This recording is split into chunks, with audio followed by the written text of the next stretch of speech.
That morning, the fog lay thick along the ridge. I was peeling apples when my daughter's text flashed. Mom, don't step onto the porch when Mason films. Bad for optics. My son-in-law was gearing up for a house reveal. I was carrying the trust papers and a promise to my husband. My name is Evelyn Hart, 68, living alone in Maple Ridge, a mountain town where the leaves go gold, after a single night of rain. Our wood house sits on a slope above the valley, the porch grown in whenever wind brushes the old boards. My kitchen smells like cinnamon, apples, and a trace of warm pine. My husband, Thomas, died last fall. Before he closed his eyes, he put my hand on the stack of papers in the safe, a revocable living trust that became irrevocable when he passed, with one line as plain as a hammer hit in wood. Evelyn has the right to occupy for life. No one may rent out, change, or commercially use the house without my written consent and the trustees. Keep the porch, Thomas said, and that little creak in the boards. Don't let anyone turn us into props. Claire, our only child, sent the text that dropped like a stone into my chest. She's sweet, soft-hearted, and gets pulled along like a young maple leaf whenever my son-in-law, Ben Reed, points a camera. After Thomas died, Mason launched Peak North and started calling life content. At first, he said he'd honor the legacy, shots of the porch, our black and white wedding photo, a tray of apple preserves. Weeks later, I found a baseball cap kid measuring the porch with a laser. Production for Mason, he smiled. We're taking down the wood name sign next week to freshen the vibe. Thomas carved that sign himself, Hart House, 1981. That night, I opened the little tin safe, spread the papers on the table, the trust, Thomas's letter, the parcel map, and a small note he copied by hand, a piece of the occupancy clause so I could read it easily. His handwriting hesitated at the tail of occupancy, like his footsteps used to stall halfway down the stairs to watch me sprinkle cinnamon on a pie. I leaned my face to the paper and felt the warm hush of a kitchen at sundown. The next morning, Ruth, my silver-haired neighbor, crossed the road with a small apple tart. Evelyn, last night they yanked your sign off the post, then stuck it back because someone called, she said, eyes bright with anger. I thought you gave permission. I shook my head. The air still held that sour smell of new paint. Hank, her husband, had snapped a few pictures on his old phone, Peak North Media on a crew shirt. I texted Claire, we need to talk, 6 o'clock. She called back, breathing like she'd just climbed a grade. Mom, the team locked the schedule, brand contracts, local sponsors. Just stay in the kitchen and don't step onto the porch. Mason says, you get it, optics. A crying older person on set will... I hung up at crying older person. I wasn't crying. I boiled down apple syrup, poured it into jars, labeled the first autumn number. One, set it straight on the shelf, and felt my heart go calm as a lake before wind. A week later, a white envelope with a red border from the county tax office showed up in the mailbox. Notice of pending lien. I blinked. The trust account had always auto-paid twice a year, ever since Thomas was alive, and I verified the payments at the start of each month. I flipped the envelope over. The mailing address had been changed to a different P.O. box, not mine. Outside, they were rigging lights, stringing cords. A drone buzzed like a big insect. I took the envelope to Sam Patel, our estate/trust attorney. Sam pushed his glasses up and turned the pages. The trust's autopay was switched off for the last 2 cycles, he said, voice thin as fog. There's an email requesting a temporary trustee change to adjust media-related expenses, sent from Claire.Reed at and CC'd to Mason at peaknorthmedia. No signature from you. The porch creaked inside my chest. Sam opened his laptop and pointed at the transfers. And here, ad revenue from Tour Mom's Mountain House flowing into Peak North Media, LLC. If this upcoming house reveal hits big, they'll make more, and may have tried to book paid location usage in violation of the trust. Can you stop it? I asked, hands laced to keep warm. Sam nodded. We'll file an emergency petition with probate court. Judge Lila Moreno is strict and fair, but... He paused. Evelyn, you should be ready. This could get public and tear the family a new rip. I walked it down Switchback, our main street, where the cafe plays country soft as dry leaves, and the retired fellas lean over coffee to talk trout. I bought 2 apple waffles and asked the owner to hold a fresh batch for Sunday. The morning carried pine resin and the distant ring of the church bell. I tried to steady myself like the old maple at the steps, upright, not splintering at a gust. The hearing was set for Friday. I brought the trust, Ruth's photos of the set, the lien notice, and our wedding picture under the Hart House sign. Judge Moreno wore mud-dusted boots, hair pinned neat. She read, then looked straight at me. "Mrs. Hart," she said, "you have a right to occupy under the trust. The court issues a temporary cease and desist, no commercial use, filming, or structural changes tied to this property without written consent from you and the trustee, as required by the trust. Effective immediately. Deputy Cole will assist with enforcement." Mason didn't show. Claire texted that she was locked in script review, would come on the weekend. I snapped a photo of the order, sent it to her, and added, "I'm not fighting you. I'm keeping your father's promise."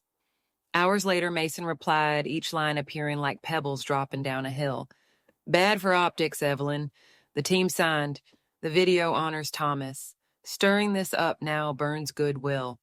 Saturday night, I set the tin safe on the table and resorted the documents. I laid Thomas's letter on one corner, our wedding photo on the other, and in the center, the court order on heavy paper with the raised seal.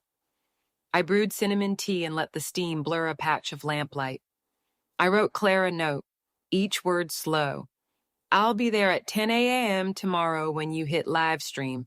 I'm bringing the porch, the cinnamon, and the law." I slid the note into Thomas's letter, sealed both with a dot of red wax, the same wax I use on the first jars of preserves.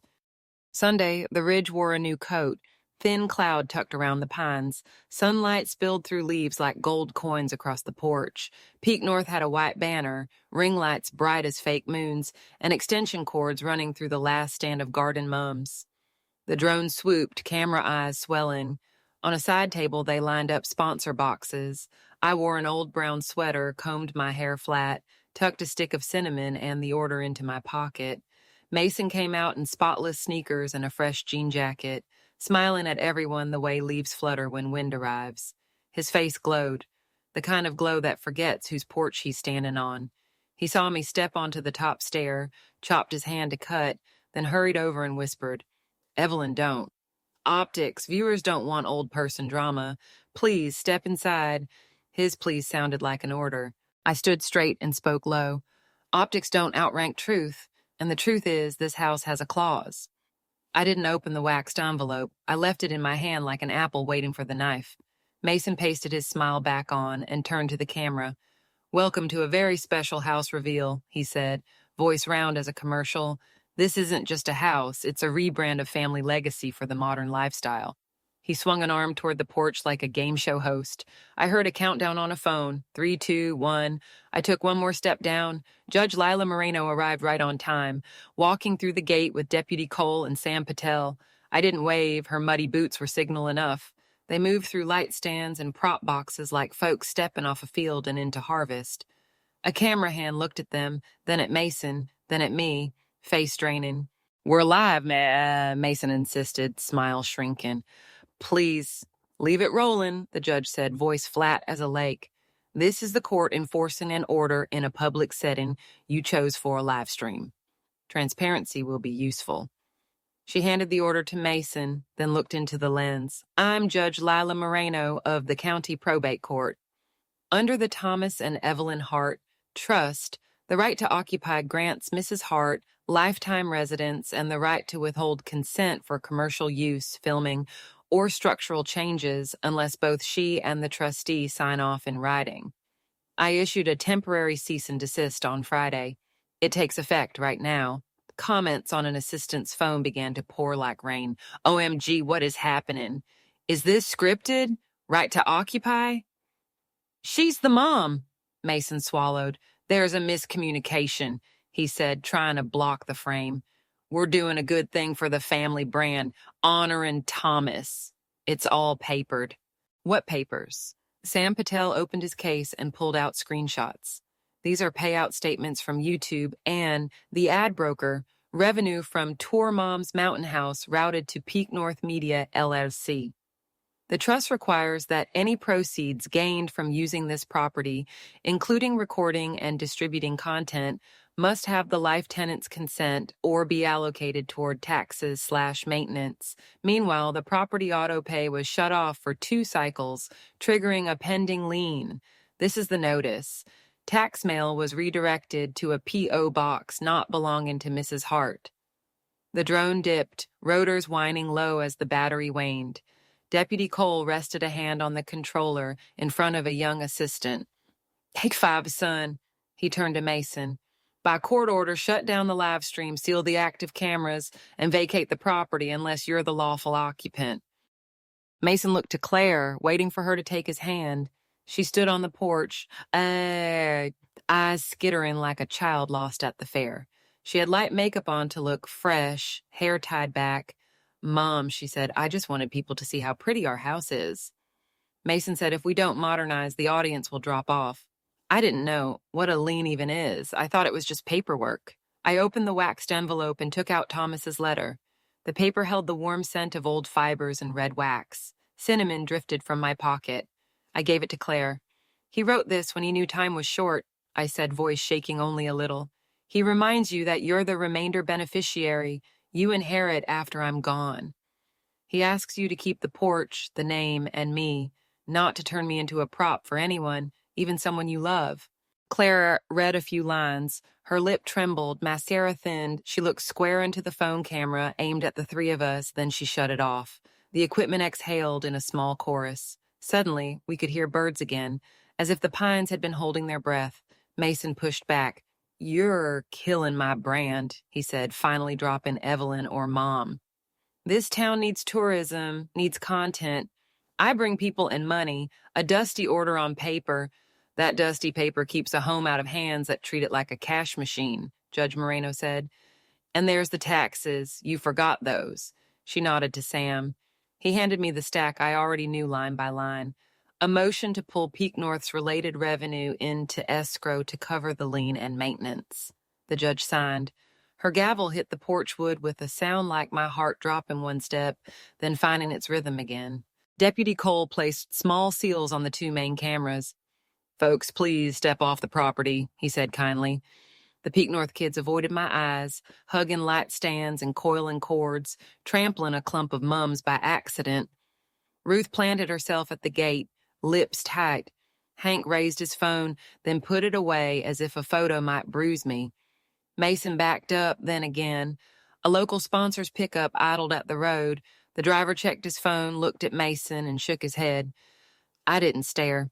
I carried a tray of apple waffles from the kitchen and set them on the porch table, passing them to the judge, the deputy, Sam and Ruth and Hank.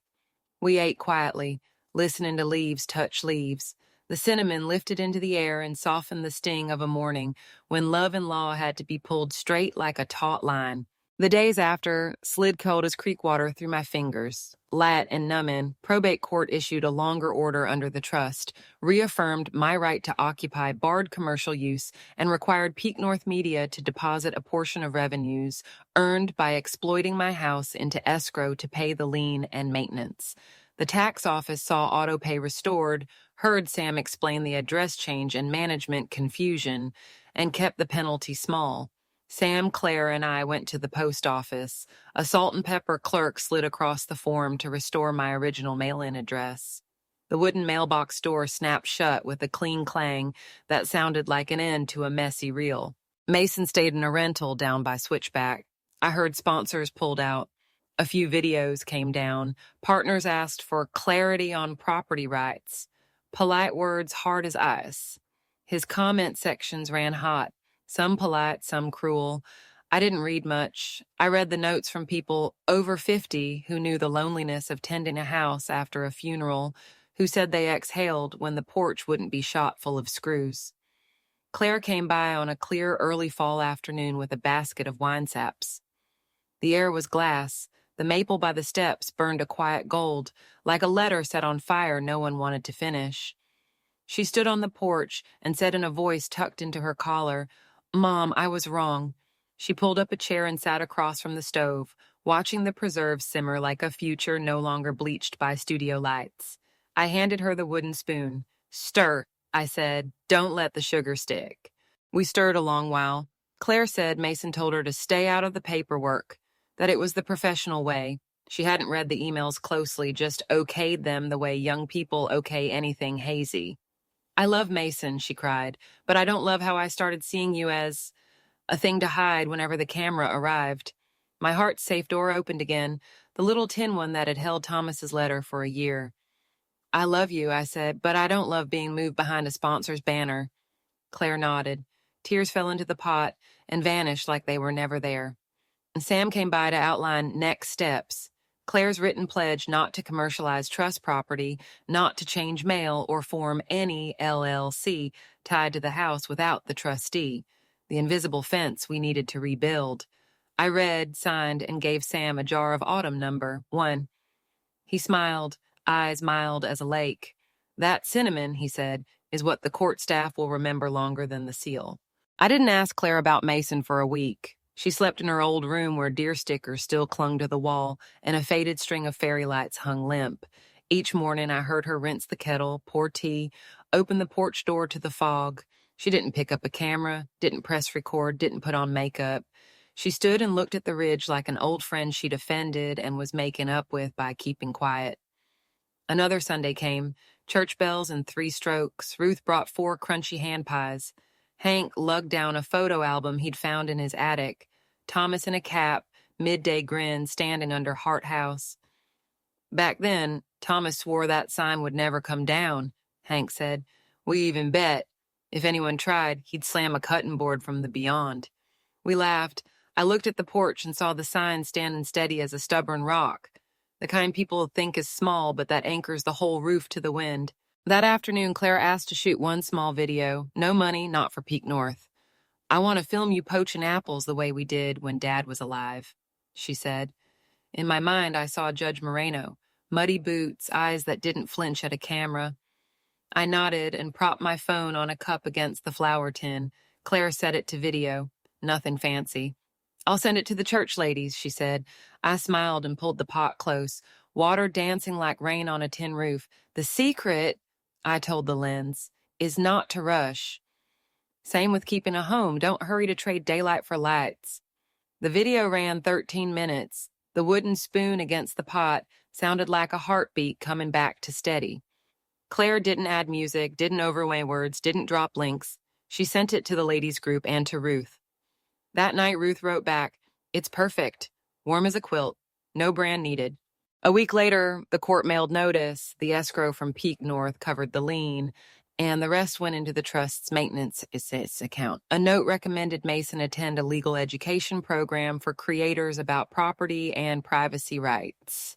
I filed the letter beside Thomas's. The safe sounded deeper now. The metal note rang, more like the porch when the judge tapped her gavel. That evening, Mason came by, not with a crew, not in a new jean jacket. A wrinkled tee, dark circles, hands in his pockets, like a boy bracing for scolding. I stood on the porch. A maple leaf dropped between us. "Evelyn," he said, using my name without any add-ons. I went too far. I thought I was helping Claire, helping the town and the whole family. I didn't see you as a person who can say no. I'm sorry. I'm not a judge, and I don't wave white flags either. I'm a keeper of a house.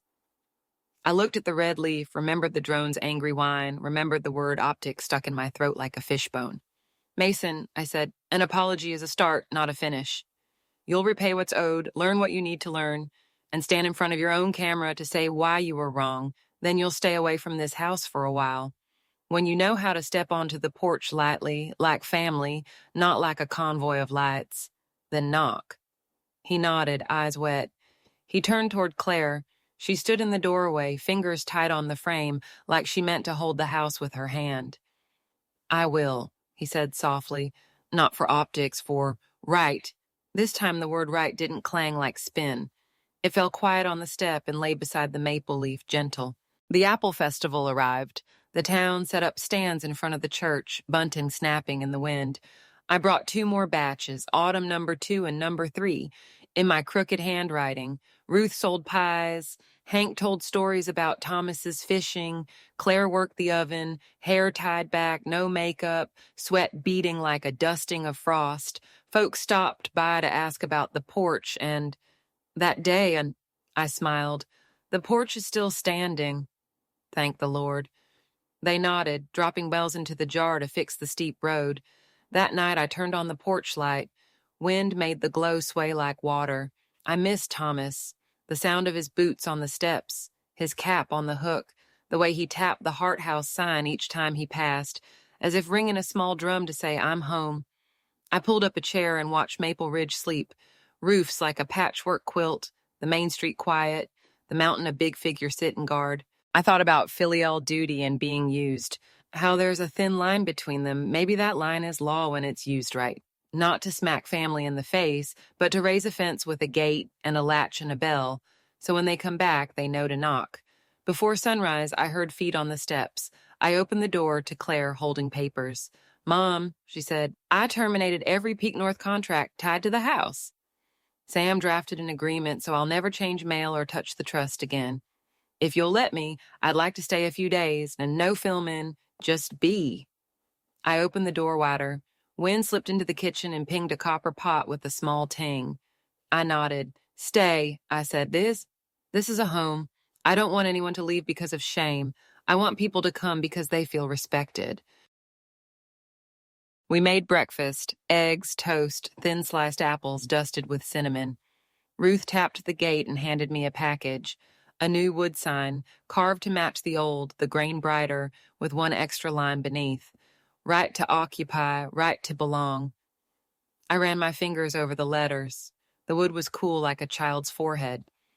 I asked Hank to set an extra screw in the middle, just one, so it would hold and still breathe. That night, as the wind shifted, I heard lights going dark somewhere down in town. Maybe a studio, maybe just someone remembering to rest. On the porch, my shadow and Claire's overlapped without any glare to thin the edges. I told her how Thomas was afraid of snakes, but pretended bravado to lead me across a ditch thick with weeds. She laughed and rested her cheek on her hand, looking at the small window of sky between two roofs. The snake this year wasn't in the grass. It was the word optics sliding into the house on cords and contracts, ready to tighten wherever we were softest. We saw it, named it, and crossed together. A few weeks later, I got a thicker letter, Mason's public apology posted to his channel, and proof he'd finished that legal education course. He talked about ownership, life estates, and boundaries, about how making content isn't a right to grab whatever looks good for a frame. No music, no fast cuts. He looked straight into the camera, eyes a little red. I didn't comment. I sent him a picture of the porch in heavy fog under the freshly rehung Hart House sign with a line, when you know how to knock, the door opens. Maple Ridge slipped fully into early fall with the first breath of wood smoke. I made autumn number 4 and lined the jars up like sentences in a book.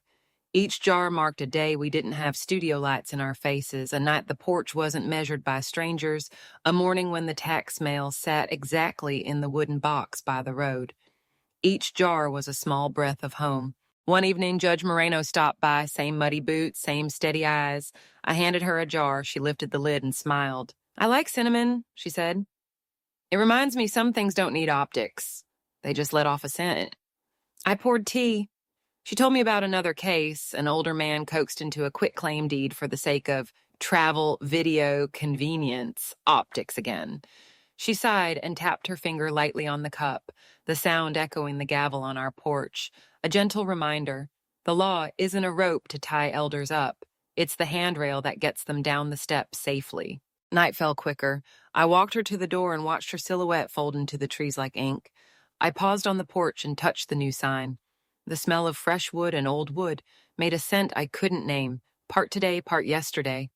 I wanted to write a line for myself the way Thomas once wrote for me. Evelyn has the right to occupy for life.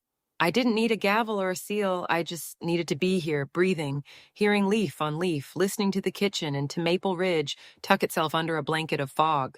Next morning, before the sun fully rose, Claire texted, Mom, I'm at Switchback grabbing waffles. I'll be home soon.